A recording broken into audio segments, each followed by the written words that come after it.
Tuesdays at 7 p.m. Central Standard Time with Felicia's Madcap Podcast, where making a difference can apply pressure. Now interviewing artists, business owners, survivors, and highlighting our kids while providing updates on community issues. Follow me, DJ Pressure, on Felicia's Madcap Podcast on all your social media platforms.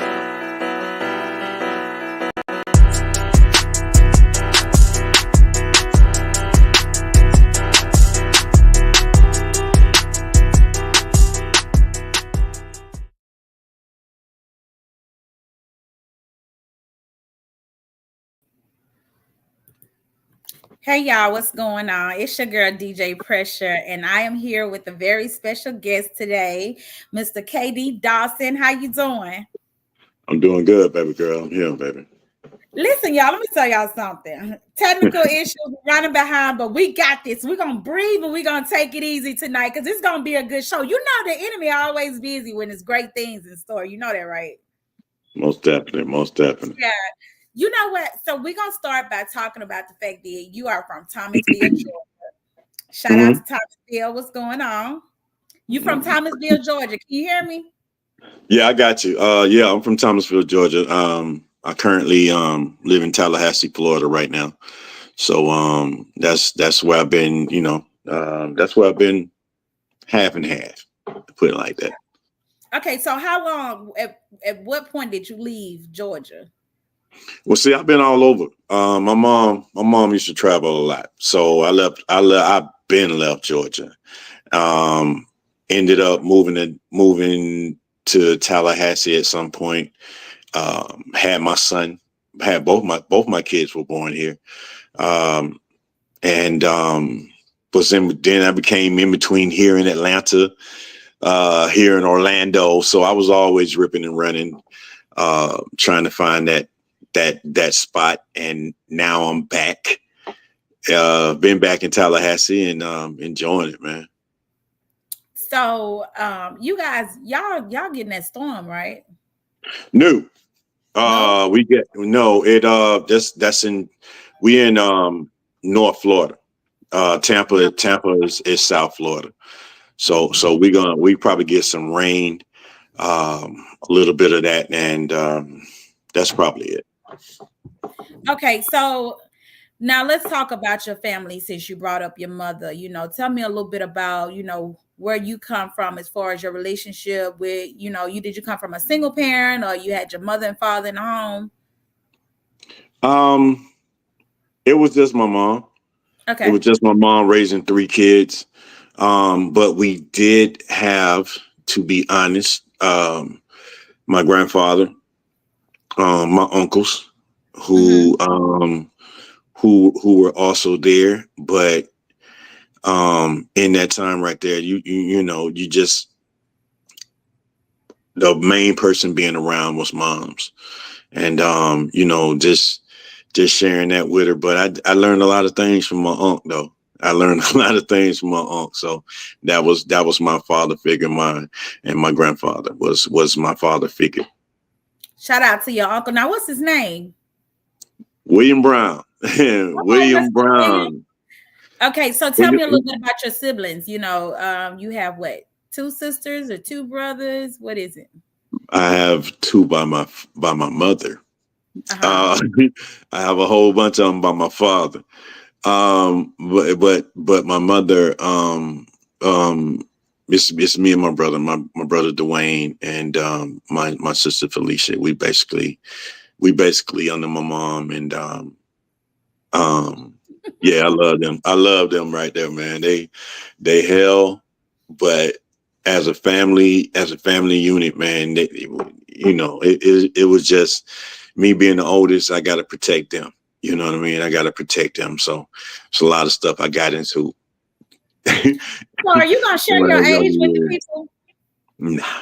You're not? Oh my God. So, can we at least say you in the 40s or 50s? What? Yeah, you can. But so you thought you were going? You can say it. I thought women were bad at that, but I see y'all men are not sharing y'all age. But you are known out in the streets for grown music and just being called grown ass men, right? Right. Okay. So is that because, just watching your mom as you went up, as you were growing up and just kind of maturing at an early age? Yes. Okay. Yeah, So, a lot of that. Yeah, a lot of that. and so, You have to um as being an older child, you have to um you grow up a little faster. You grow up a mhm, little faster. You pay attention to a lot of things that you probably shouldn't pay attention to, and you just go in a different vibe, man. So um I was always that kid who um like my son is now. I was always that kid who if you tell me to fire hot, I gotta test the fire. I gotta see how hot, I gotta see how hot it is. um it's just a part of growth though, but you live and you learn. okay. So you say that you specialize in grown folks music. So when you say you specialize in grown folks music, how much of a professional do you think you are when it comes to being able to speak to the grown folks with your music? I'm a grown ass man. I'm a But I'm grown ass man. The whole thing is about, some people, when you put out music, you can tell who is faking it. You can yeah. tell who is real about it.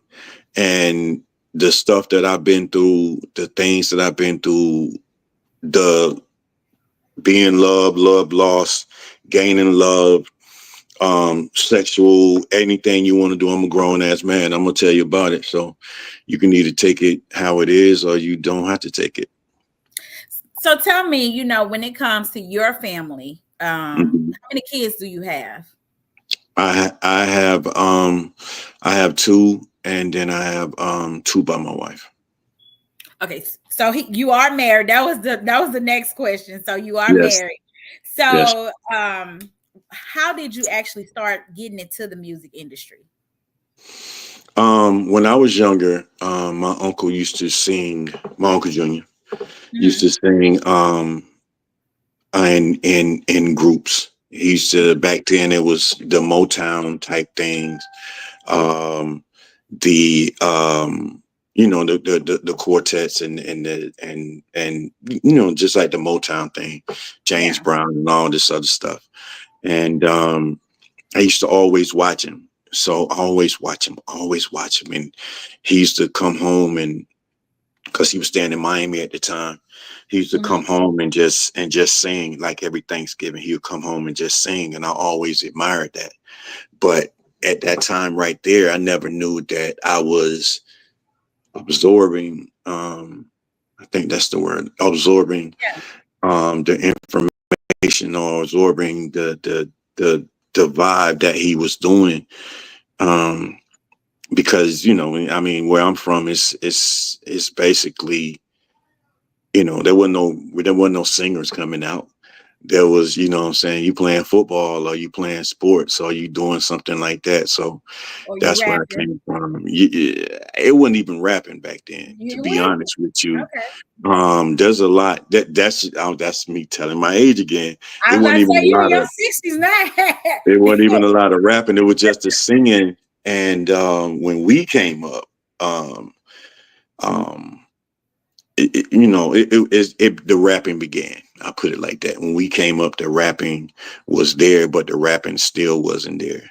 Right. Um, um, so what I'm saying, just listening to him and practicing what Marco Jr. was doing, trying to hit these high notes and trying to do things that he was doing, man. So like my uncle and my mom can sing too.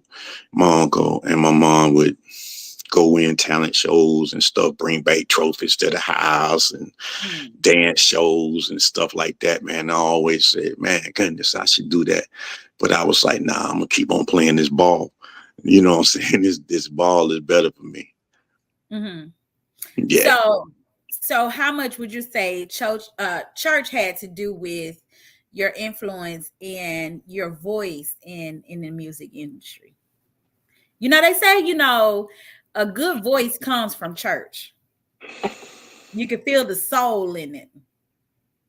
Or do you even go to church? I went to Mount Zion Primitive Baptist Church. Mm-hmm. Um, how do I put this? I learned more from my uncle Mm-hmm. and my mom about certain notes and certain rawness. That's probably why I you notice certain church folks sound just alike. Whether it's the Mm-hmm. quartet, whether it's certain things, you sound just alike. And that was the problem I was having in church at the time, because the lady wanted me to sound like somebody else. And like, I'm not even calling her name, but I still remember this.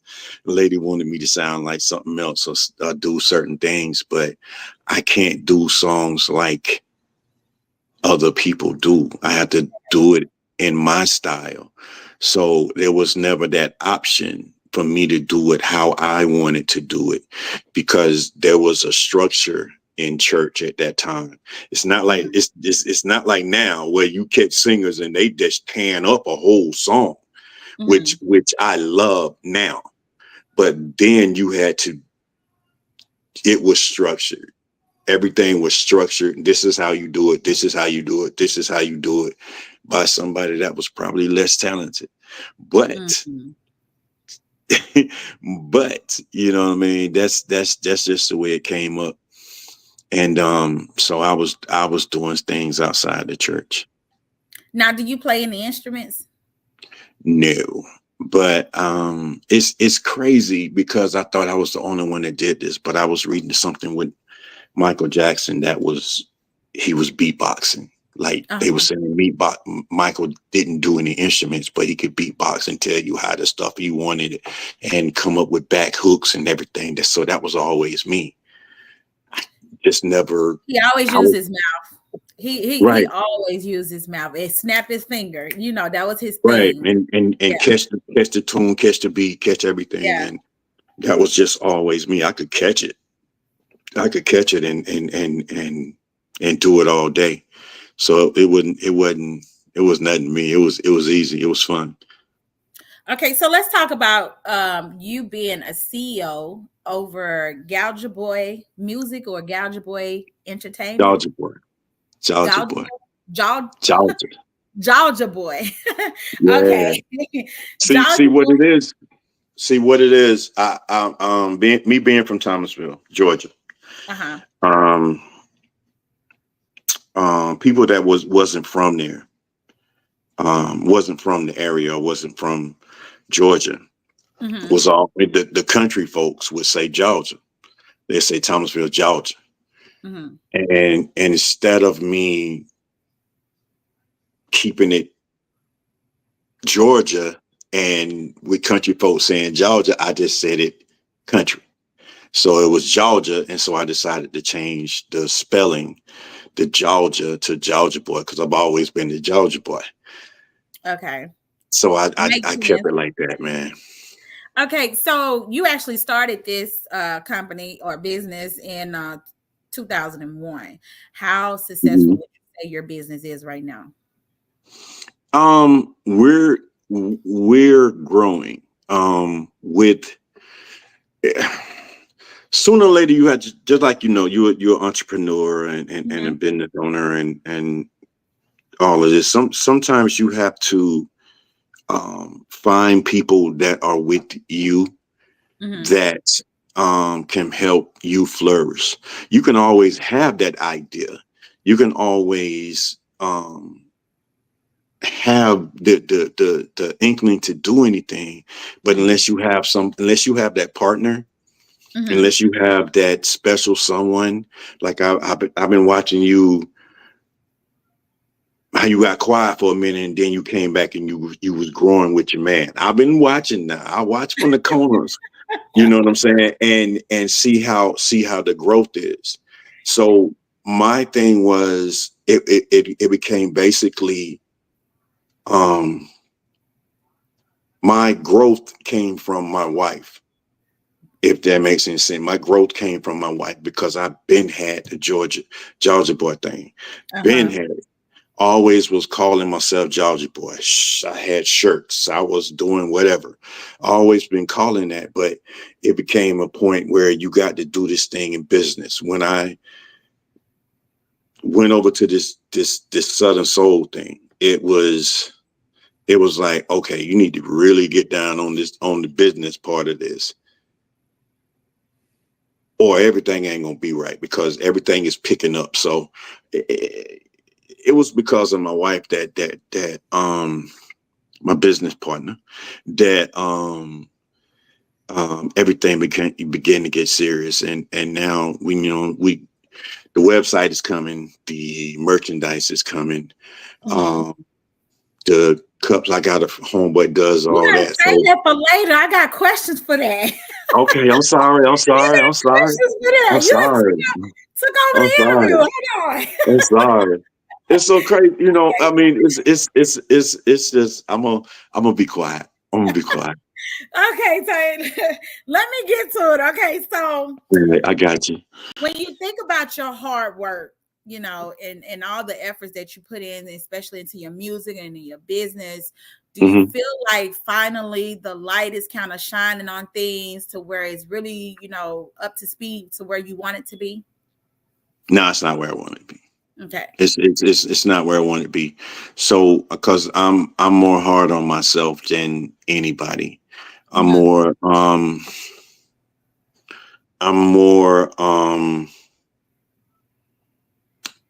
critical. I'm critical on myself, and it's just a point, like I was, like you were saying about the business. When you, even about the show today, when you want to get it out, you want to get it out.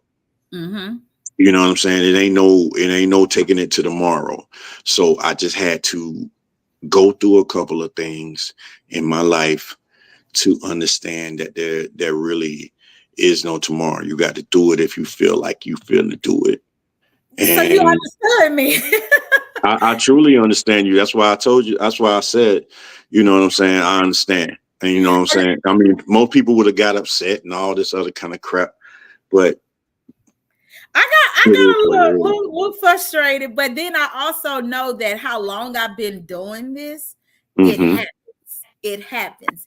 And so the older you get, patience is very, now that man you talked about that you saw that I have on social media, let me tell you, teaching me a lot about patience, because sometimes there's just things that a mate brings to the table that's supposed to enhance the person you are. And I've never really been good with patience, but that person is definitely teaching me patience. So we gotta get a hat off to the people that is helping shape and mold us to be better people. Right. And that's what I tell anybody, man. My wife, when she came into my life, a lot of things changed for me. A lot of things changed for me. A lot of things, like, she doesn't argue. She doesn't fuss. She says what she says, and she means that, and that's it. You feel what I'm saying? And I'm the one getting hyper and everything, and trying to figure out things and trying to get everything logged in and trying to do everything. And she's just like, okay, so what did you do? This is what you do. Okay, then you need to go ahead and do it. That's my wife. And I've never had that in my life. It's always been, even with my first wife, it always was somebody getting on my ass about something. And that makes me react differently. You see what I'm saying? And by her just talking to me, because my wife told me one time, okay, you need to get your shit together, figure it out. And that was it. And she walked away. And I was I'm sitting there like, I'm waiting on the argument. You know what I'm saying? And the argument was never there. She meant what she said. Yeah. And I love that type of shit.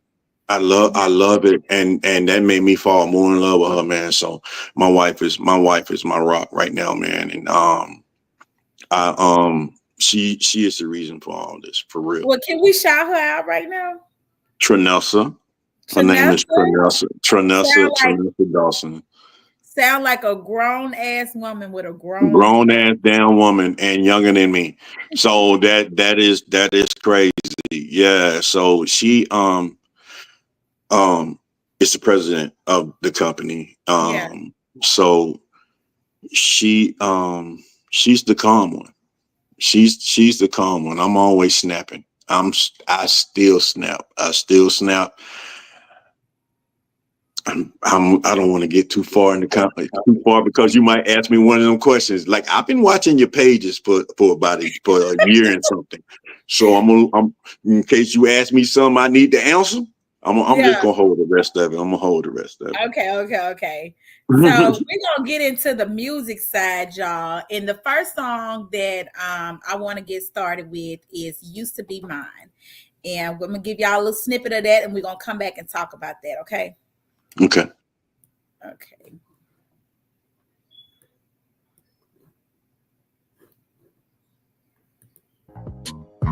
Yeah. It's the Georgia boy, Katie Dawson. She used to be my girl. I hope y'all ready. My girl. All right, come on. All right, she used to be mine. I do anything to get her back. She used to be my girl. All right, let me tell you a story about the life I live. I've been all around the world. I don't have my share of girls. Let me add to my story about my wife at home. She cooks, she cleans, she feeds the kids. She never do nothing wrong. She's a freak in the bed. She's a woman in the streets. She handles all our bills. I never have to worry about her cheating. She used to be my girl. Okay, so speaking of that, used to be my girl. Tell me, what was the influence behind that? I've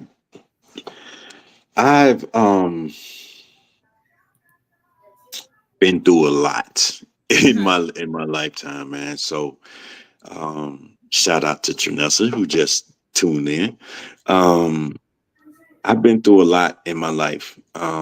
So music comes to me differently. Like, I hear a beat and it comes, like the hook. I'm good at busting out the hook to a song with just the sound. And it came to me, and I felt like I had to write it. I had to write something to that. And it was at that point that I was just getting into the Southern Soul thing. And I kept hearing certain artists, and I was like, okay, I don't even know if I can do this, to be honest. I don't even know if I can do this. And D Ford sent me a beat, and that was the beat. And I just came up with it like that, man. And me and one of the partners, Dexter Keenan, he was coming up with parts of it, but I still had the whole basic format. I don't know where that was coming from, but I know it was like, let me write something, you know what I'm saying? She used to be my girl, and try to explain that stuff right there. Like, I still got a whole bunch of stuff like I was supposed to put in the song, but I had to make it fit some kind of way. And it got me noticed over here in the Southern Soul genre. So, what has been the most challenging thing as an artist to deal with?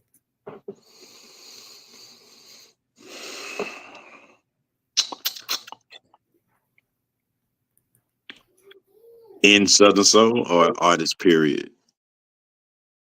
As an artist, period. Okay. Okay. As an artist, period, it would be getting noticed, um, understanding how this business really works. Um, but the most challenging thing is having people to actually play you to give you that chance, because a lot of people don't give you that chance. And so I had to learn that there's more ways around the mountain than, than me just going through the mountain or trying to climb up over it. I'm either gonna go to the left, I'm gonna go to the right, but I'm gonna get around that bitch. I'm so sorry. I'm gonna get around it. Listen, it is what it is, but Right. like KC said, personalities, I definitely agree with that.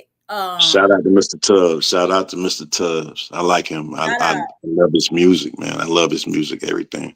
We're gonna have to get him on here next. You make sure you tap in with me. So Step. the other thing is that, like you said, people giving you the opportunity. We're so involved in clicks that we're not really grown in the Southern soul industry. I'm gonna put that out there. Mm, We're mm. not really grown, but we like to say we grown, but we're acting like kids. So it blocks a lot of real talent from getting the type of showcase that they deserve because of clicks.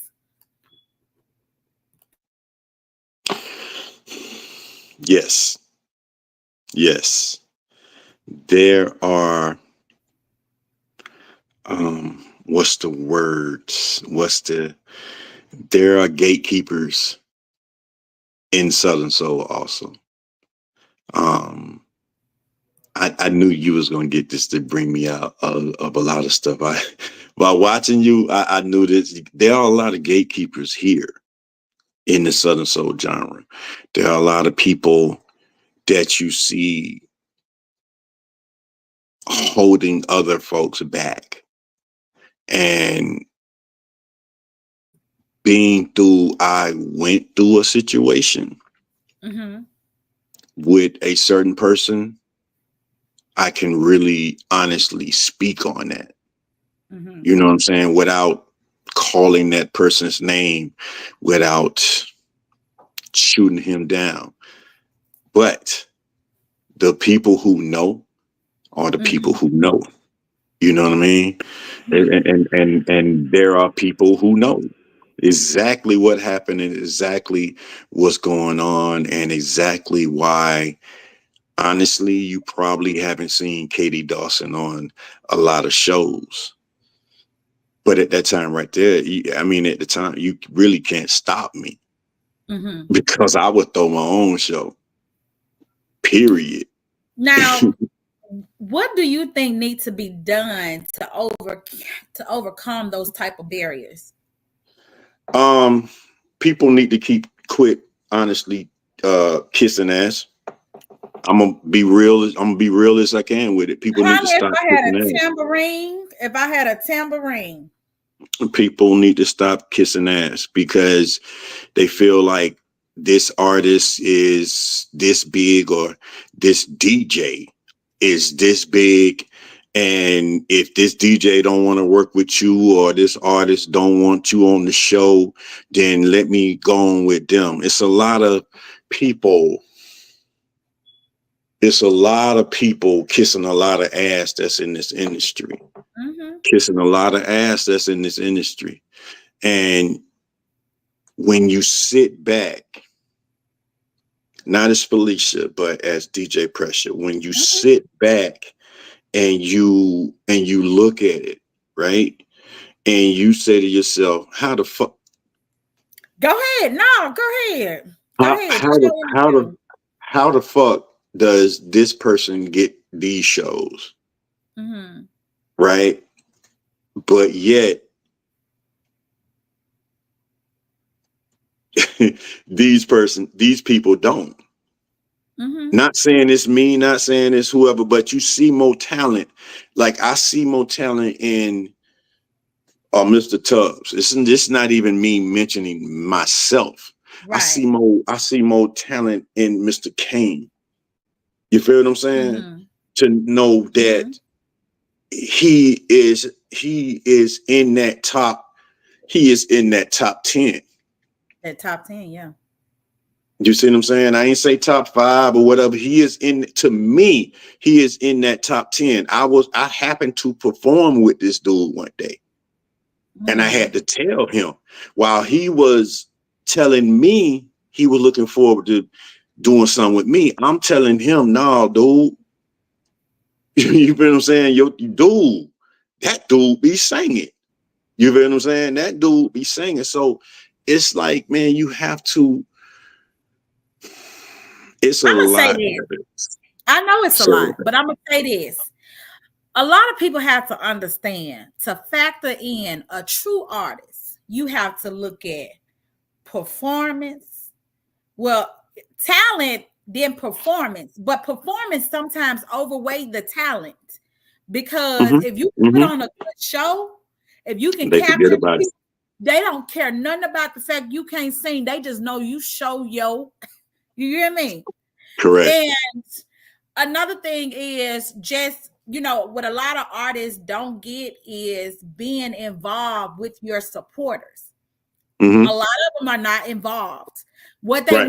they want the support. I went live about this on my social media one day. I said, y'all want the support, but y'all not giving away free tickets. Y'all not giving away shirts. Y'all not doing anything to show these people y'all care about them.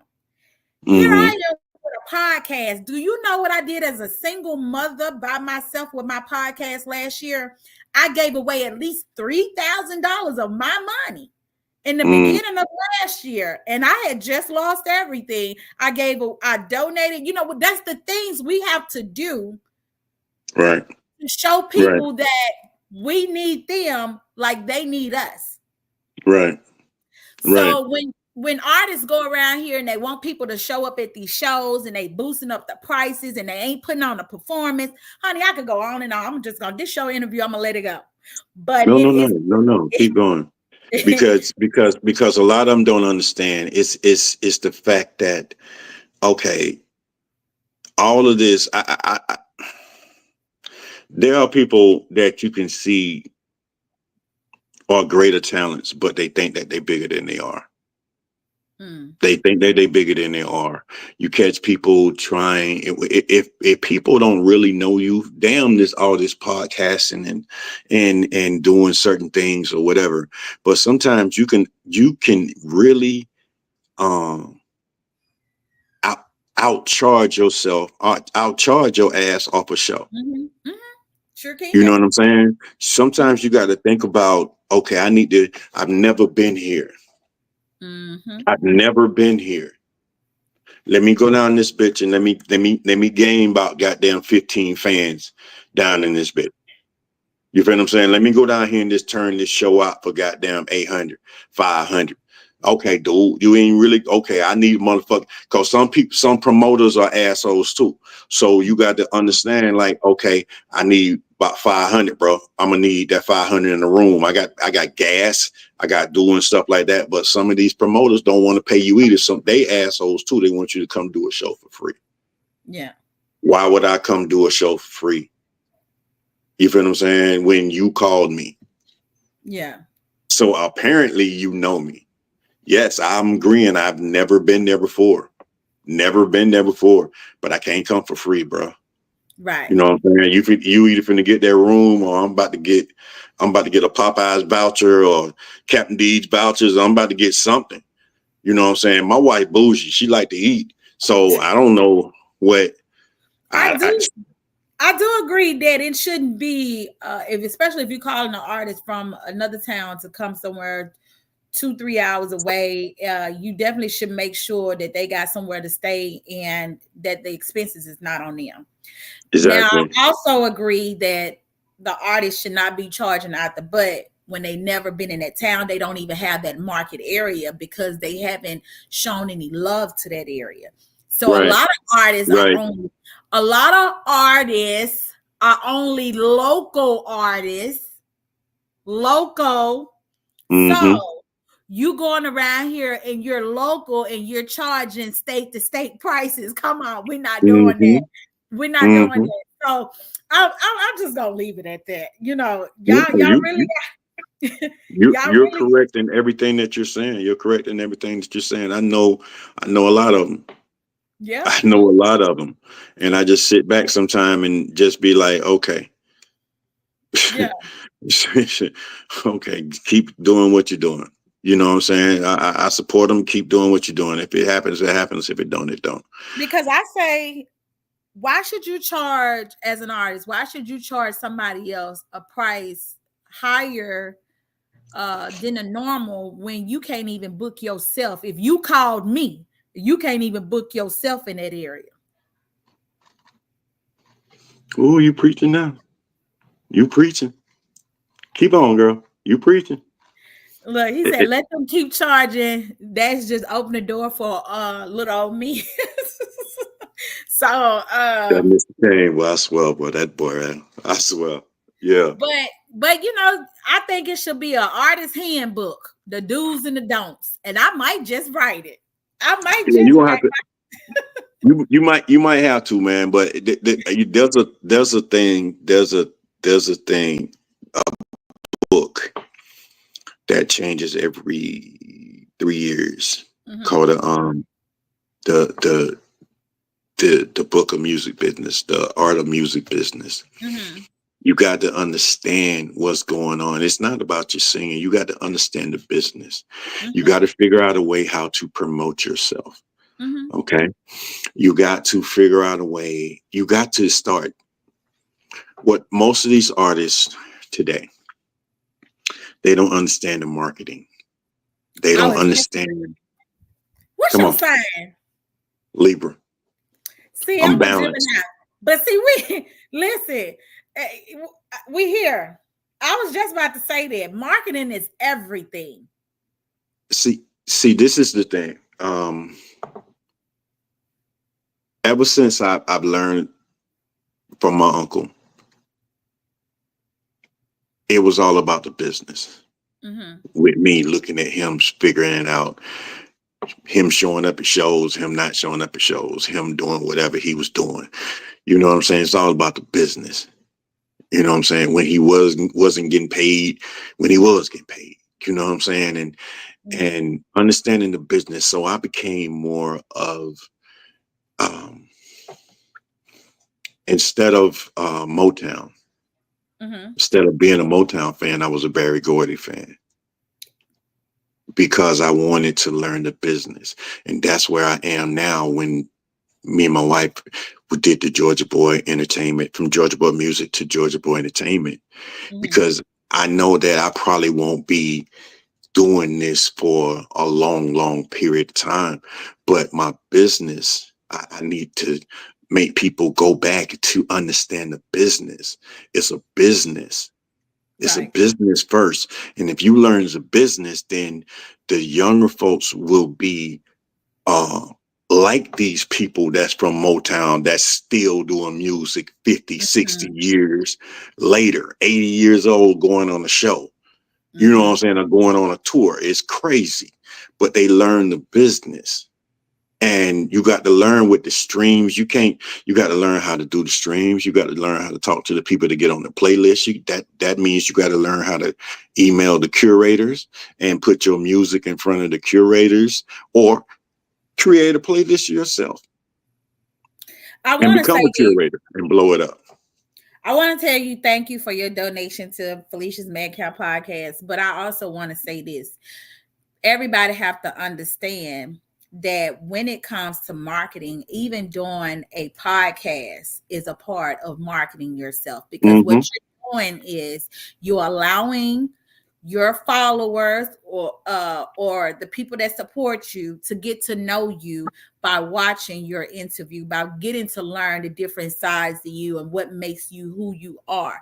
So when you go talking to the podcaster, we are in a business as well.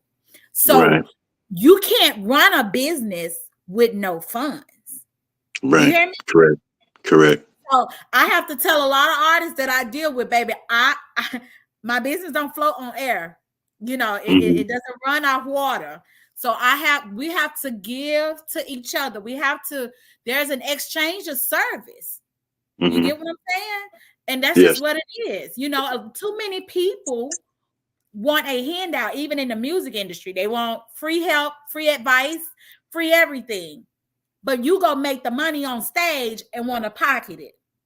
You know, you get your ticket sold, or you get your shirt sold, or whatever else, a hat sold, or whatever else, and you want to pocket it, but you don't want to recycle the Black-owned money. You get what I'm saying? So we'll never grow. We'll never grow. Right.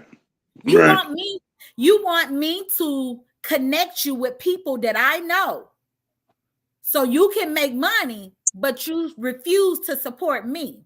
That's crazy. I never understood it. But getting on to your next song. I think most people, most Black people, man, they support anything but Black people. Oh yeah. So you got to understand that part of it. So even in music, I was at a point that I was supporting everybody else more than I was supporting myself. Because I knew what I was doing on the business part of it. I knew the emails and all of that. I continued to send out and learn I have over 500 DJs that I send music to. Now, that's just me learning that from watching YouTube, and I mean, not YouTube, watching Facebook. And it was a time that everybody was on Facebook. You know what I mean? And so you learn and you write it down. So when you come up with your next song, bam, you ain't got to be like DJs hit me up. No, you ain't got to be like that, because you got a list of them. Right. You got a list of them. So you got to put in that work. You got to put in that work and just get to it, man. So we're gonna go ahead and move to your next song. Yes, man. This conversation, boy, got deep, y'all. So the next song is "You're My Everything." Y'all stay tuned right here. We're gonna share that.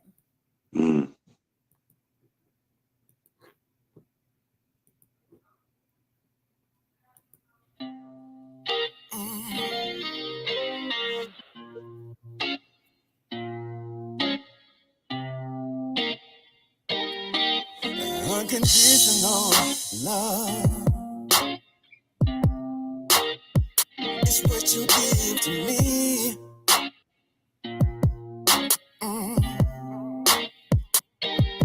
And you're so beautiful, lady. It's so plain to see. Right here in love is where I wanna be. I wanna shout it out, tell the world about it, the way I feel about you. You're my everything. I wanna let you know, I never let you go, because you feel so true. You're my everything. Whole wide world, because I couldn't see that what I needed was right in front of me. It's you, babe. You, babe, you, babe. You're my everything. Know that I let you down 1,000 times, but you said you never leave. You never leave. Right? See this time, Lord. Y'all, I couldn't play the whole thing. Lord knows I want to play the whole thing. That song is dope. And I had to listen to that a few times, because honestly, today was my first time hearing that song, and I was like, man, this is it. You know, it's like, I like that. So, you know, that song go ahead. That song was written by was like I told you, I come up with a hook, and if I can't catch it at that time, I couldn't catch anything. But I come up with a hook. I sent it to my boy Donnell Davis. Donnell hit me back in 15 minutes. He hit me back in 15 minutes, man, and came on and did that thing. Like, that's him in the background. And we just went ahead and did it. Long as he allowed me to sing it how I wanted to sing it. Right. He could do the background however he wanted to do it. And that's the way it came out. And it's still growing. It hasn't stopped, like, progressing. Like, you know, you still getting that mailbox money from You're My Everything, man. It's crazy. It's still growing. All of my songs are basically. Yeah, I saw that because I saw Used to Be Mine and You're My Everything was posted 2 years ago, but Used to Be Mine has 1.1 thousand views on YouTube, and You're My Everything has 67,000 views on YouTube. So it's still growing. So yeah, man. So we paid attention to it. I don't have any. I saw it. I was like, man, yeah, this is still growing because, and it's gonna grow even more because it's a soft touch. It's growing music. It's a soft touch, and it's just a simple expression of You're My Everything. And then Used to Be Mine is just saying, man, I know I lost something good. Yeah, I know I lost something good. Yeah. So let's go ahead and talk about you. What you say now? I said basically, that's it. Yeah. So let's go ahead and talk about No Control in a second. We're gonna watch this video. We'll be right back, y'all.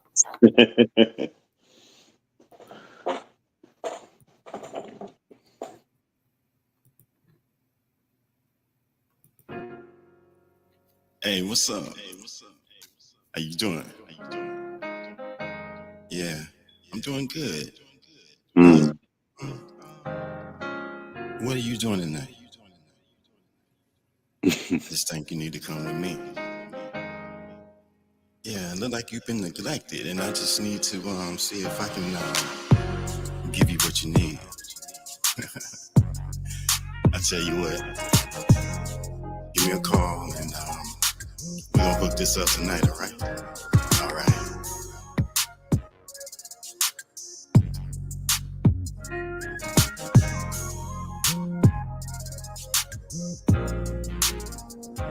Baby, it's on tonight.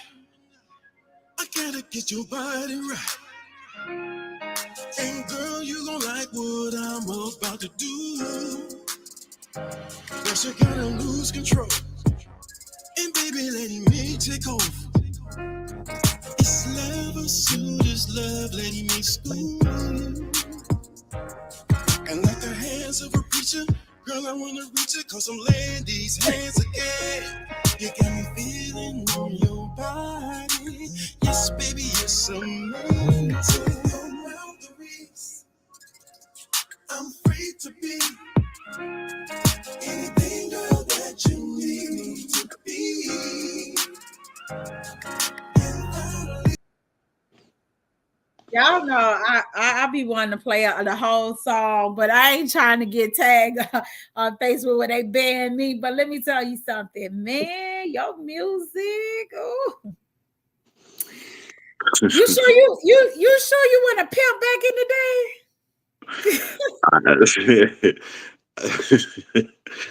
Oh my God. That's so the whole video is the whole story, the whole video is crazy because that was before I even stepped over into Southern Soul. And I had a song, I can't remember his name right now, that he'd be on the internet and Facebook. He one of the major producers. And I asked him about the song. So he was like, okay, yeah, I got you. And I was like, oh God, you know what I'm saying, for real, you know what I'm saying, and sent it to me. And like I said, I had that hook, but I couldn't get the lyrics together. That's another one that Donnell Davis came with the lyrics. And what is crazy about it, hey Cammy, I see you. What is crazy about it is that we almost fought. Like, because I had to let him know I don't sing like you. That's how he learned with You're My Everything, just let Katie do what he do. Let me feel the music. Let me feel what I'm doing. And I got it. I probably won't even repeat half the words that you're saying, and a lot of words will be made up. But that's just how I do. I just gotta feel the song. And that song was one of them songs, man. And it was so crazy because I told my wife, I said, if it gets 1,000 streams, I mean, if it get looked at, wait a minute, I said if the song gets 1,000 streams, then I'm gonna go ahead and do a video. And 3 weeks later, it had 1,000 streams, and I had already posted that mess on Facebook, and I was like, okay, now I got to sit here. Now I got to write a treatment. So I wrote the treatment. Gave it to Luke Skywalker, video director here in Tallahassee. Gave it to him. He came up with everything, my visual, everything that's in there is right here in Tallahassee. So everybody's seen it. You know what I'm saying? From my homeboy car to my car to the hotel to getting the model, which everybody thought was my wife at the time. I don't know how, but everybody thought was. I was gonna ask you, was that wifey? Nah. No, there's a behind the scenes video, and my wife is in that, and she's putting on the model's jewelry, which was her jewelry. Because I wouldn't have done it, because I asked. You see what I'm saying? I asked because I don't want no shit coming over him. You know what I'm saying? So, but my wife also knows I'm a controversial ass dude. So, you know what I'm saying? Like people would think that people was in the video like y'all talking, or think that people actually be naked in a video, and you don't. But it was what it was. It did what it was supposed to do. It's still out there. It's still on my Spotify. It's got 67,000 views on YouTube. Wow. Yeah. Yeah. So just so y'all know, the new song Goodwood, we're gonna let that be the icing on the cake. By the end of the interview, we're gonna ask a few more questions, get everything wrapped up, and y'all, we're gonna bless y'all with the Goodwood. Okay. Now, what is your favorite city to perform in? Oh wow.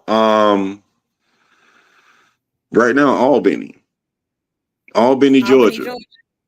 Yeah. I went to college there for a minute. Right now, Albany, man. I ain't say I graduated. I said I went to I had fun. I had fun. He said I had fun. I had fun. He played with y'all financial aid money. That's what he did. I played with. Okay, I'm gonna be real with you. I played with Albany State money, and I played with FAMU money. But you know what I'm saying. But hey, you know what I'm saying. It was a different time in my life then. You know what I mean. Now I gotta go back. Now I got to go back. You know what I'm saying, to finish up some of these classes. You know what I'm saying, to show my son that he just ain't the only one that's gonna graduate college. Don't think that. You know what I mean? I got to go ahead and now I got to go ahead and finish. So so that's my next accomplishment. Is finishing school. You know what? I'm gonna say that because I got a certain question to ask you for all that. So No, come describe on, bring it yourself as on. an I got all my stuff laid out. So it's a system to this, okay? Believe it or Yes, not. ma'am. Yes, ma'am. Describe yourself as an artist. Mm-hmm. Mm-hmm. You The what gonna now? describe yourself as an artist? Describe Me, yourself as me, an artist. me, me. I'm a grown ass man. Don't expect for the same don't expect for the same thing. Um, a lot of people be trying to prove that they can sing, which they don't have Mm-hmm. to because everybody already know that they can sing. Now it's time to put on the show. Mm-hmm. It's time to put on the show. It's time to when you go out there, you got to put the show on. You know what I mean? Church people sing and they sing, and that's the only thing that they do. You know what I'm saying? There's really no show.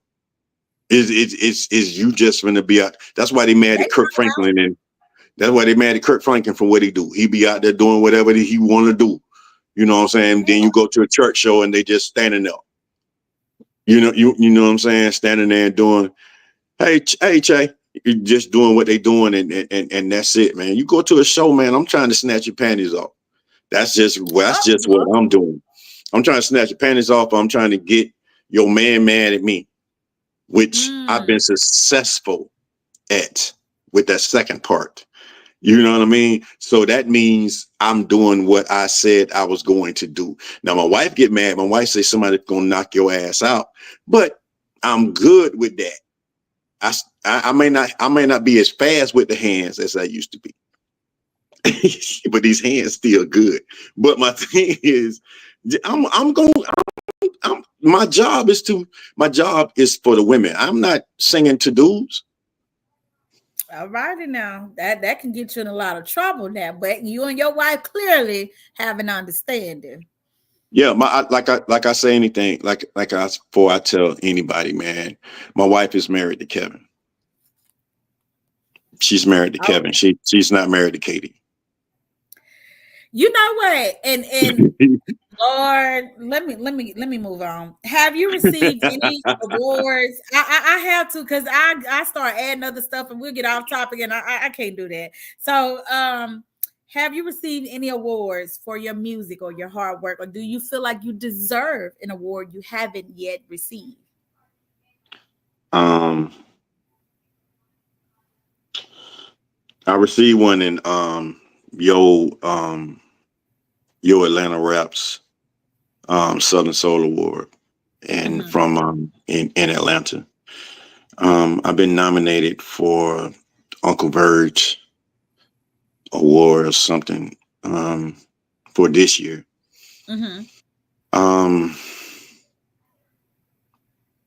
I'm not really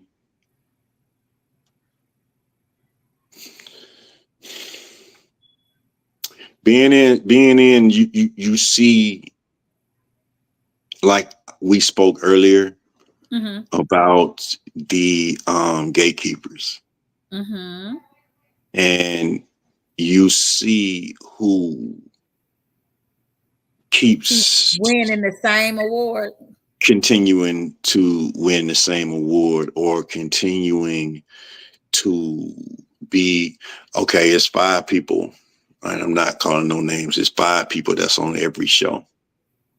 It's 5. Count them. 5. That's on every Southern Soul show. Why is it only 5?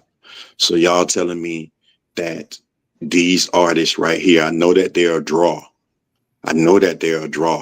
But those 5 are the main draws that no one else can go on these shows. Okay. And then if you decide to do a show, you got 17 people. Now, how do you keep an audience when you have 17 people on? You see what I'm saying? Concerts in my day, you had 5 people. That was it. But you got to have 17 people on these Southern Soul shows in order for you to be able to pay them 5.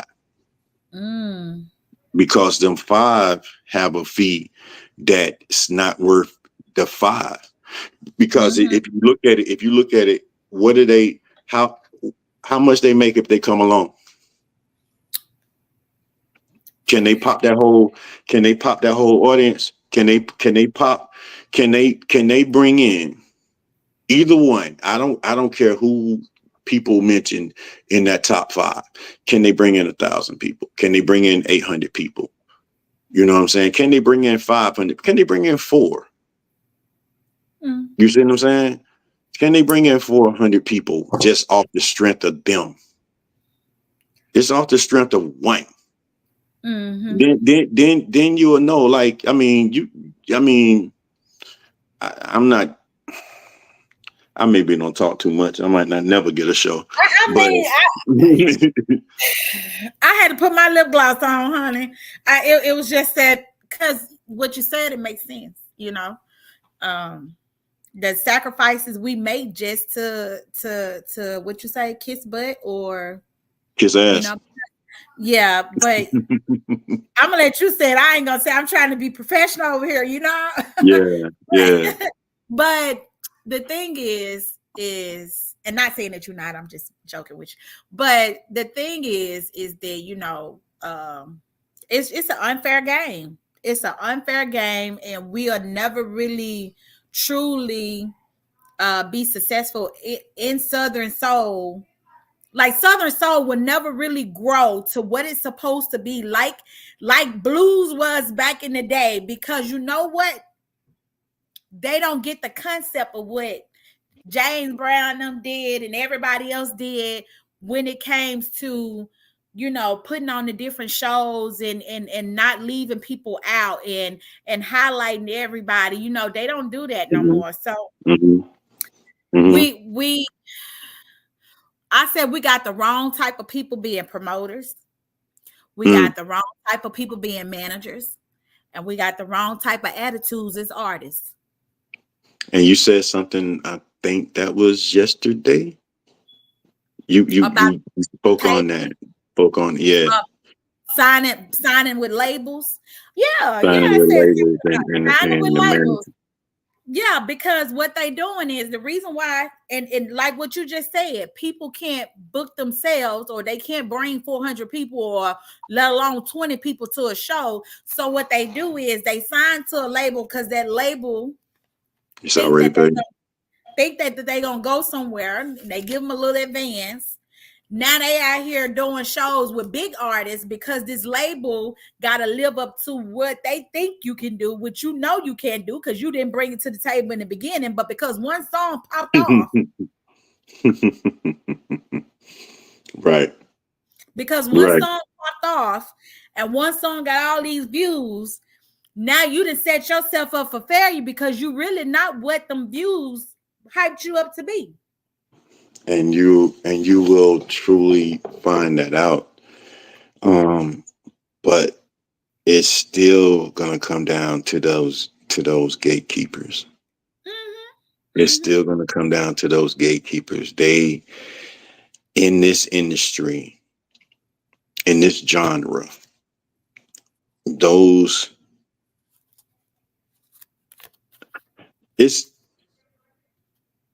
I can put together a playlist right now against those top 5. Against those top 5. And a playlist with people you haven't heard or that don't be up there.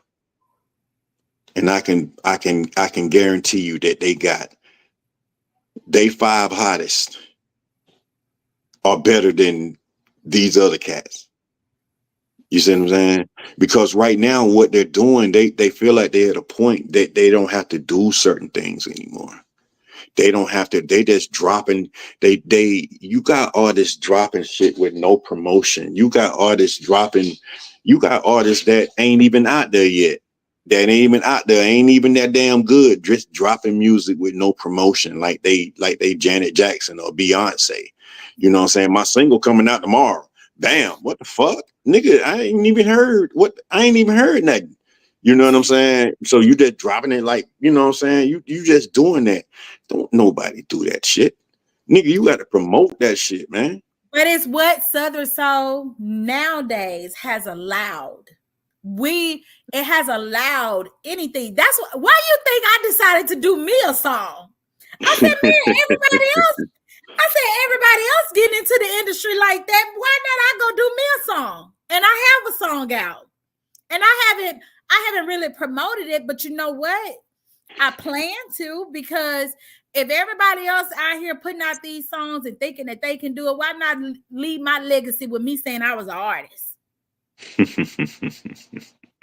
I don't need nobody to co-sign it. I made a song. I'm an artist now. That's all it takes nowadays. You're right. I dare you to go amend my obituary and change it that I ain't no artist, because I done wrote me a song, honey. That's all I gotta say. I've seen people that are DJs. I ain't no DJ. Video DJs and play music. All of a sudden got songs out. And when you listen to it, you're trying to figure out who told them that shit was finna be fire. But like I said, my wife, unfortunately, being an artist isn't special anymore. That guy right there. Let me finish this part. But you got people who just feel like they can come out with something because they're famous, being a video or a Facebook DJ. And they coming out with this music because they feel like it's doing stuff. But me, I'm an analytics type of dude.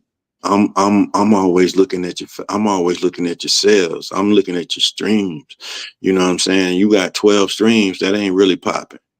Right. That ain't really popping, man. You know what I'm saying? Even with what's called them now, I got more. That's why I say the gatekeepers. I got more streams overseas. Overseas, and it's not even on overseas than I do here, which I like, because that means everything is still steady growing. Mm-hmm. And you got to stay with it. You got to stay with it, and you steady got to push. But some of these cats are really blocking. But they will play their song and it be garbage. Mm-hmm. And have 100 people on their face, have 100 people on their page. They'll play their song, so that shit get listened to 100 times by everybody that don't tuned in on the analytics special. You know what I'm saying? You just gotta sit there and be watching. I just be crazy, man. But what I've been saying about this, I noticed that these local artists, they keep running to the same areas because that's the only area they can get paid. Let me be quiet. Let me stop. I think I hit a target on that one, honey. They're gonna be hot about this when everybody tune in on this right now. Somebody about to be mad at you. Oh yeah, they gonna be mad. Let me tell you about this dude, Calvin Taylor. Legendary Taylor name. The only thing that this dude has to do, every song that I have heard from this dude has been fire. But this dude just have to stay consistent on marketing that one fucking song. And I'm telling him this to his face right now, as I told him this in phone calls. Market that one song, and you market the shit out that bitch, because that shit, every 5 songs that I've heard from this dude right here would kill the whole fucking top 5 that's out there right now. That's when I say I'll be listening to everybody's music. That Calvin Taylor, that dude right there is a monster, man.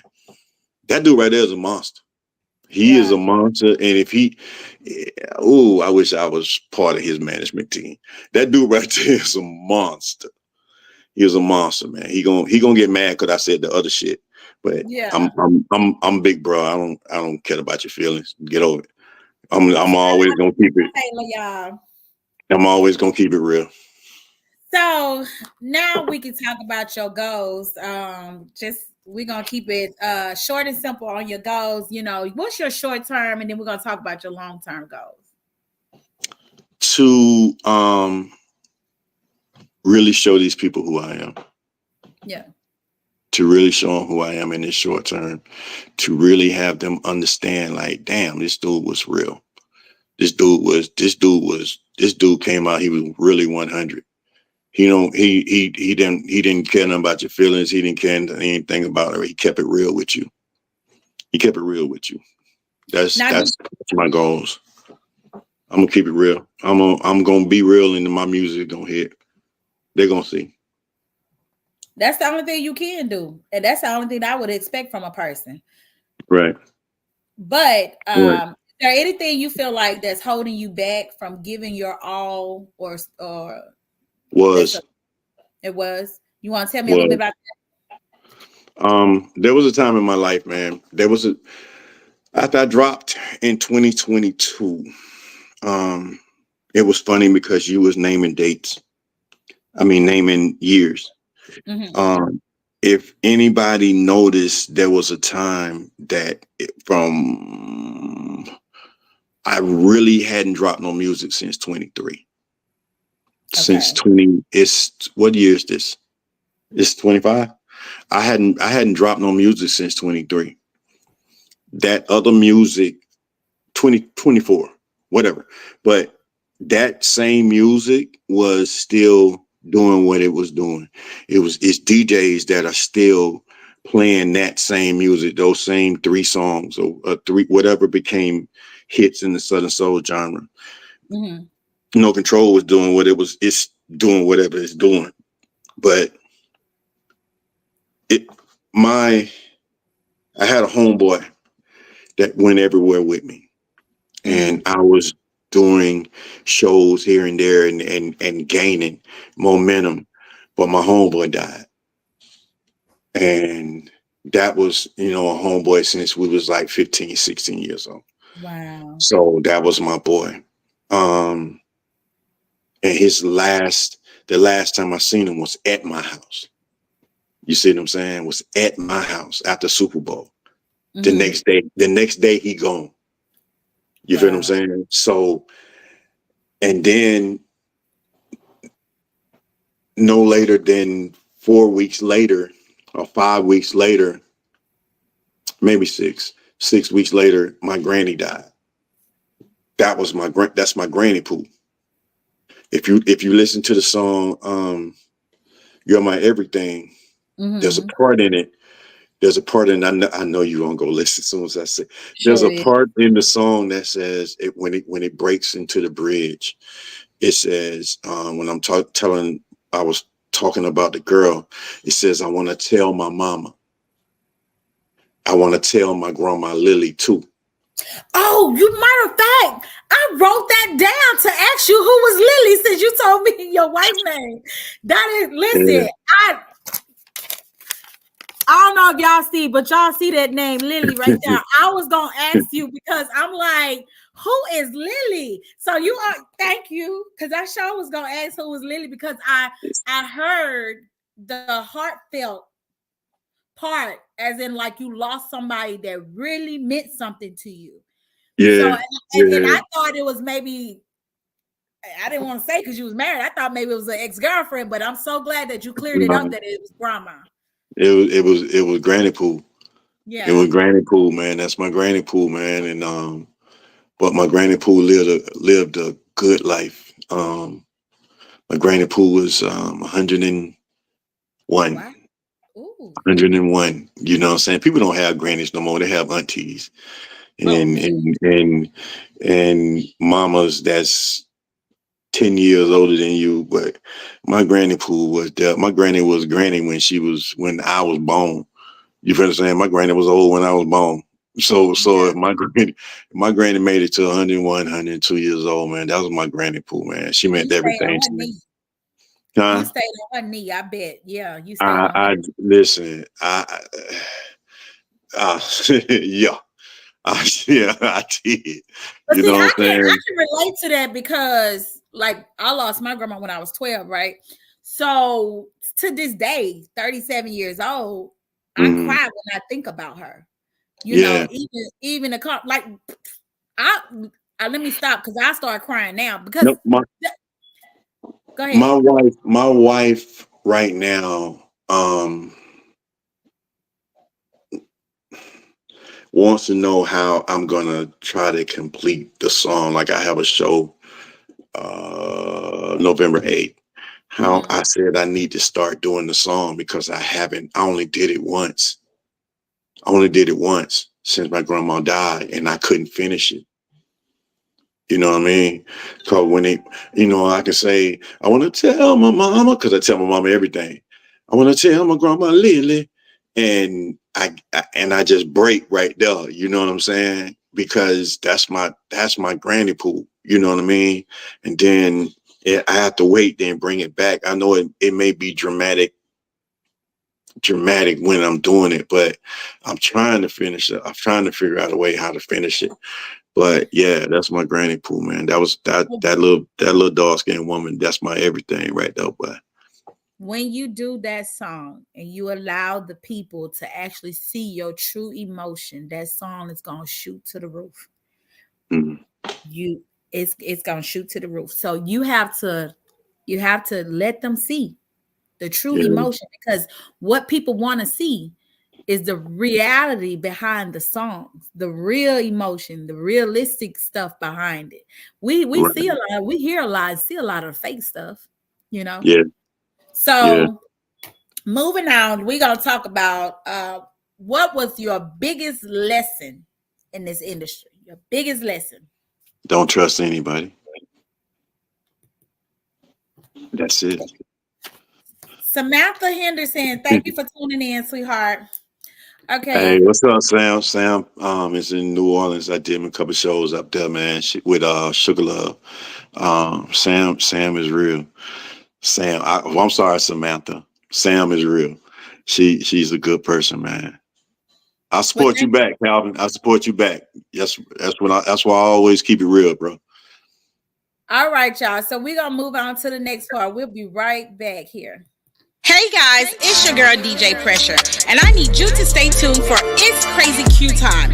Crazy questions just may get you crazy answers with DJ Pressure. Here, guests will give you details and tips on how it is in the music industry or life experiences.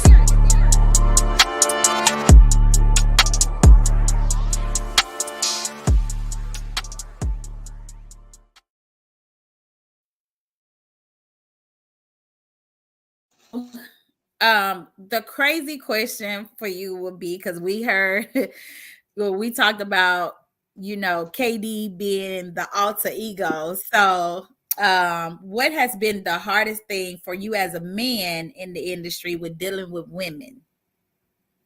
And we know that you are the one to make them take their panties off and get the man mad. So what's been the hardest thing? Is it trying not to touch them? Is it trying not what is it? Oh wow! I ain't never been. Um, um, the it it has to be with that situation. With can it be with that situation? Um, or does it have to be with the woman? Well, I said with women because you are the ladies' man. Oh Lord, have mercy. That's why it's called crazy question. Yeah. Oh my God. The craziest thing. The craziest thing. Um. Uh. You It's have a hard. the craziest thing that I think that I've ever seen was was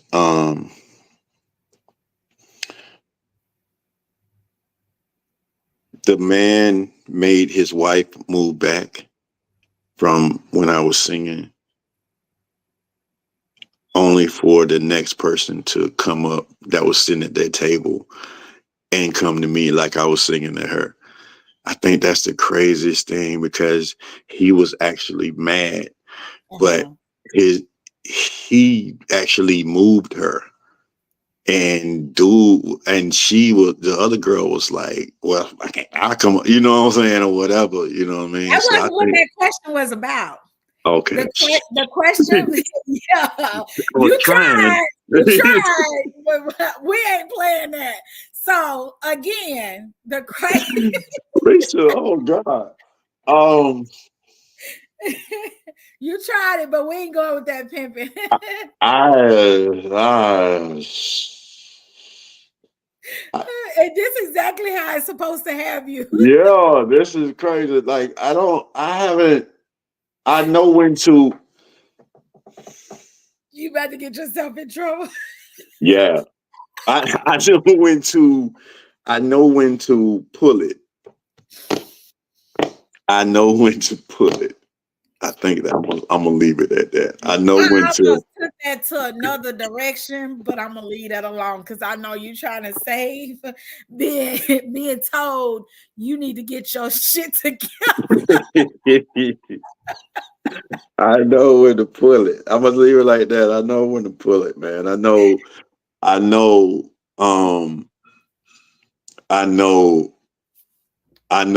KD don't went too damn far. I know when KD don't went too damn far. So I had to, like I said, I had to control KD more than what's the craziest. I have to control KD because, like I said, KD is a different dude. KD is a different dude. I'm not speaking myself in second person, third person, but KD is a different dude. That's what crazy people do. But I'm gonna just say this. I know, right? Can you describe a little bit of who KD is? The alter ego, is he freaky nasty? Like when you go to a show, okay, yes, he's like a P Diddy or no, R. no Kelly. Diddy, no Diddy. But see, but this is the okay. So this is the era that I know. When you mention those other people, this is the era that I know. Sam, what you left? So, and my sister Cammie Hayes, man, she's a phenomenal singer. The era that I know is from Teddy Pendergrass to the Isleys to R. Kelly to Jeffrey Osborne to cats like that. Mm-hmm. I went to a concert.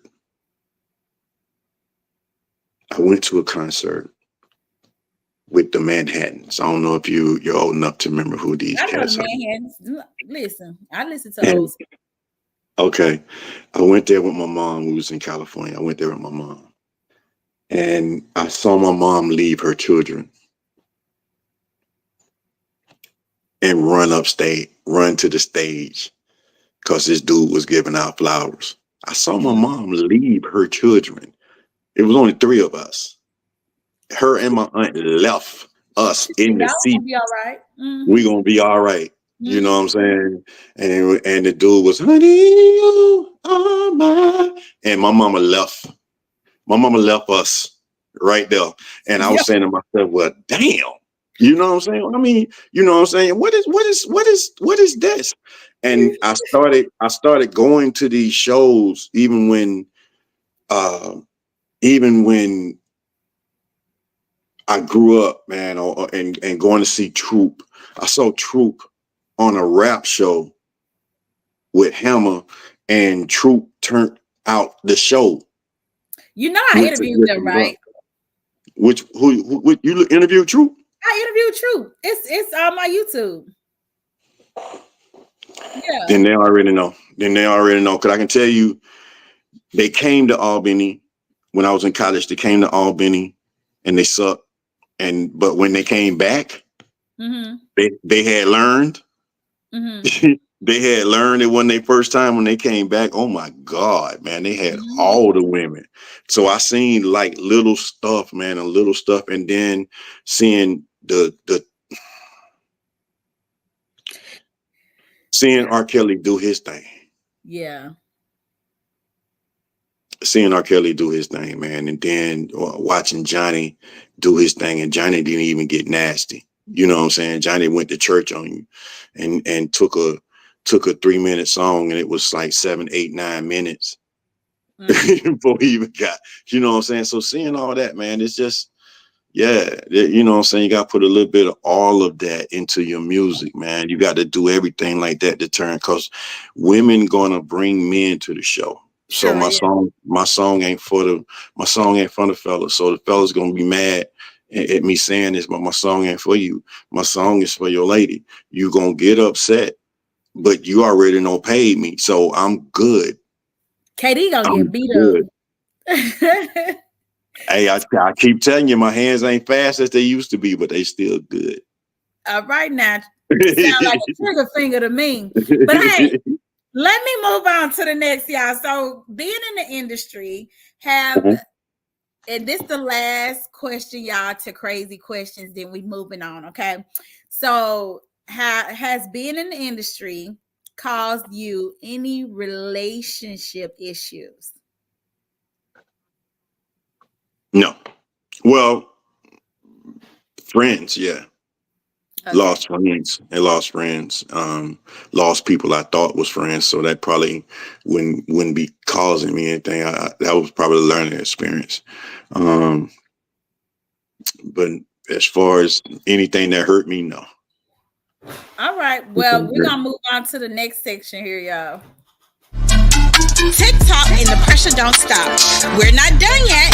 Let's talk about everything that you're doing on and off the clock. Guests will tell us all about the things that they're doing in their downtime, even if it's working on music, goals, events, or community engagements. So let's talk about... Were you laughing at my video? I like this show. Go ahead. Thank you. Listen, are you involved in any community events or organizations, or do you plan to create your own organization? Yeah. The stuff that I do for us community, a lot of people don't know, and I prefer to keep it like that. As far as kids, and like I said, I love football. So, giving stuff or paying for kids, equipment and stuff like that. I love doing that right there, trying to help the kids. And stuff like that, man, because that's where I grew up, in the football field, and got my son into college, got my other boy into college, doing that, simple training and whatever. So, little stuff like that, man. Little stuff like that. I'm not really big on that type of stuff. Is what I'm saying? Just shouting it out, man. It's just a lot of stuff I do. I love it. Well, I'm so glad that you love it. So y'all know what time it is. It's time for that good wood, honey. So y'all make sure. Listen, when I get ready to play this song, y'all make sure y'all don't do too much, because I already feel like this song about to get some people in trouble. So I'm gonna go ahead and play it. Yeah. Let's go ahead and share screen here. It's gonna get some people in trouble if they got that good wood. KD Dawson, the Georgia boy, and I'm back. Did you miss me? Let's go.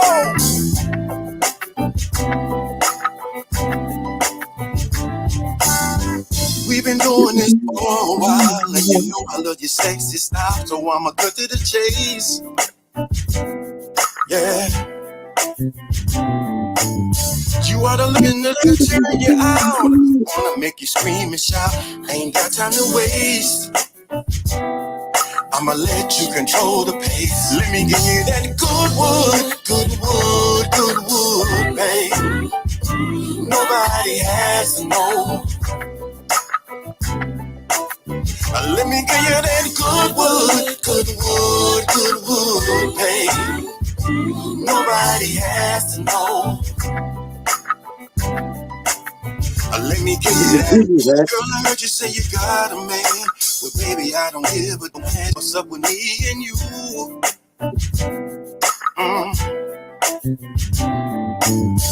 And I know your friends will understand once you tell them how fine I am. Baby, I ain't no fool. No, baby, no, baby. You know what? That song gonna get some folks in trouble. Let me cut that off. Now, was wifey behind this song right here? Because you know this sound like some makeup stuff right here. Oh God, no. No. Like I said, I'm good at hooks. Yeah. I'm great at hooks. So my whole thing was it was gonna be like I'm gonna give you that Georgia wood because I'm from Georgia. I'm gonna give you that Georgia wood. Then I was like, nah, hell no. And then I said, no, I'm gonna give you that good wood, and that's the way it became. But that was written by a female. Whoa. You see, that was written by a young lady named Shakaya Davis, and. Well, parts of it was written because, like I told you, I go in the studio. I'm gonna change up everything, so you might as well just say me. And yeah, I'm just gonna be in the studio freestyling. So that's just what once I hear it. And we did a show in Panama City. I knew her from Tallahassee. We did a show in Panama City, and I didn't know that she wrote music. So she was telling. So I said, okay, sis, I'm gonna sing you this. Tell me what you come up with. She said, okay, big bro, it's just so funny now. She said, all right, big bro, I'm gonna hit you when I get out of church. This is Sunday. She hit me back in 15 minutes. I said, wait a minute, church ain't over in 15 minutes. She was in church writing the song. The devil is a lie. She was on her way. She was on her way to church. She was on her way. And she said, I had to pull over. Her spirit went in the right place. She needed to be rebuked. She had wrote that right there, and I heard it, and I was like, oh damn. I was like, oh damn. I was like, oh. And then I went to coming up with stuff in the middle of what she was doing and doing everything. And then we got in the studio. Oh my God. And that was our first time working together in the studio. And she was on my ass for a minute. But I had to tell her, you know what I'm saying, I got to do this shit how I do it. And we was doing it. And then she said, oh no, you ain't finna do it like that. And she went to doing the background. Like it was a totally different background. She went to doing the background and morphed that thing in.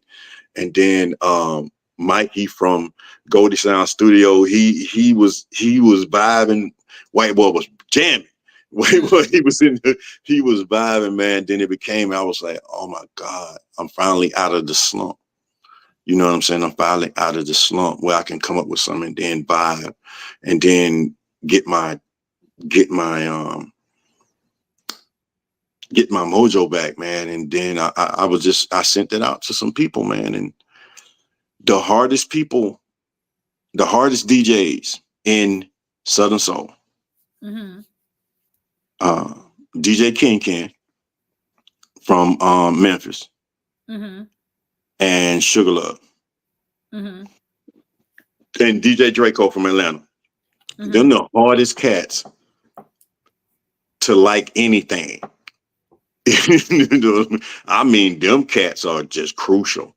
Them cats, and then they be on Facebook cutting people down too. But if you get past them, if you get past them, then you already know that it's a hit. Because that means some of them be like, okay, yeah, that's tight. With no emotion. Yeah. With no emotion. Then, you know what I'm saying? For them, it was like, boy, oh, okay, brother, hold on, let me play that again. You know what I'm saying? Then, you know, but I knew I had them then. But so it's just slow rolling and waiting for people to actually, to be honest with you, waiting for a lot of people to open their emails. Well, y'all, we have reached the end of the interview. I want to tell everybody that has tuned in with us, thank you so much for participating. And tell us a little bit about how people can follow you and help support your music or your Gawgaboy entertainment. They can reach me on all social media platforms, man. I'm on there. It's my real name, Kevin K.D. Dawson. So anytime you look up Kevin K.D. Dawson, you can find me. If you want to be booking for the shows, you can hit me up on the Gmail. That's Gawgaboy ENT, Gawgaboy ENT at Gmail. And let's work, man. It's gonna be a big year. It's gonna be a big year. Thank y'all again. I'm your girl DJ Pressure, and this was KD Dawson with us tonight. Y'all have a good night.